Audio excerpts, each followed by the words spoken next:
दौंड शहरामध्ये मृत अवस्थेत अर्भक सापडला आणि त्यामुळे मोठी खळबळ उडाली आहे। साधारणतः 10 ते 11 अर्भक असण्याची शक्यता वर्तवली जाते आणि या प्रकरणी पोलीस शोध घेत आहेत। मात्र दौंड शहरामधील बोरावके नगर परिसरामध्ये नवजात बालकांचं अर्भक मृत अवस्थेत आढळलं आणि त्यामुळे मोठी खळबळ उडाली आहे। या घटनेची माहिती पोलिसांना कळताच दौंड पोलिसांनी तत्काळ घटनास्थळी भेट दिली आहे आणि शहरामध्ये अर्भक सापडला आणि त्यामुळे याच परिसरात गर्भपात होत असल्याची शक्यता सुद्धा वर्तवली जाते।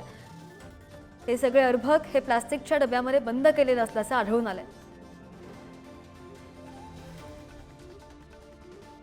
अधिकची माहिती घेऊन आमचे प्रतिनिधी विशाल आपल्या सोबत आहेत। विशाल, अगदी धक्कादायक आणि गंभीर कचऱ्याच्या ढिगामध्येही 10 ते 11 अर्भक आढळलेली आहेत। काय पोलिसांनी तपास केलेला आहे, कसा तपास सुरू या संदर्भात? मिळालेल्या माहितीनुसार हे अर्भक मानवी शरीराच्या अवशेष सीलबंद बरणीमध्ये असल्याची माहिती मिळाली आहे। यामध्ये 5 ते 6 अर्भक आतापर्यंत स्पष्ट झाले आहे असल्याची, पण पोलिसांकडून अद्याप कोणत्याही प्रकारची किती अर्भक असल्याची माहिती दिली गेली नाही। काही ठिकाणी तिथे हॉस्पिटल जवळपास असल्यामुळे त्या ठिकाणावर असल्याची माहिती मिळत आहे। अगदी पोलिसांकडून आता काय शोध घेण्यात येतो ते सुद्धा पाहावं लागेल। धन्यवाद तुम्ही दिलेल्या सविस्तर माहितीसाठी विशाल।